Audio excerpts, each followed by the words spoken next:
So this is a video of the skull for Biology 105. So the first thing that we're going to look at are what are known as sutures. Now sutures are these cracks. They look like cracks in the skull. So this suture right here, this is called the coronal suture. So this one here, which is a little harder to see, this is called the sagittal suture.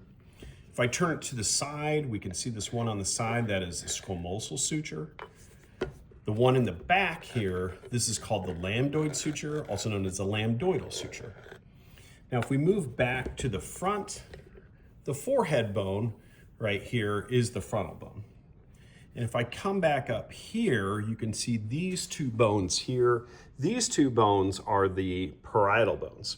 So the coronal suture separates the frontal bone from those parietal bones. If I come up to the front of the skull, this cheekbone right here, you can see the sutures there and there, but that cheekbone, you can see it on the side, that is the zygomatic bone. If I move over this direction, this bone right here is the temporal bone. So the squamosal suture separates the parietal bone from the temporal bone.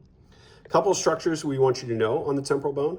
One is the external auditory meatus, and then this thing that dips down, that is called the mastoid process. Right here, you can see this little bone here, so you can see the sutures around it. That bone right there is the sphenoid bone, which you can also see on the other side of the skull right there. That is also the sphenoid bone. Now, the sphenoid bone also covers this entire area here on the underside of the skull. If we move to the back of the skull, let's turn this around where we were oriented before. This bone right here, this is the occipital bone. And so all of this around this big hole is the occipital bone as well. So the big hole there is called the foramen magnum. Now, if I turn this around and turn it up this way, you can see these structures that stick up.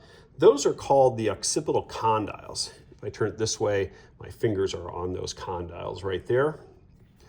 So let's move back to the front of the skull. So these bones here, there's two of them that make up essentially our upper lips. Those are the maxilla bones. We have a couple little bones right above our nose. Those are called the nasal bones. And then we have this bone here, our jawbone, that is called the mandible.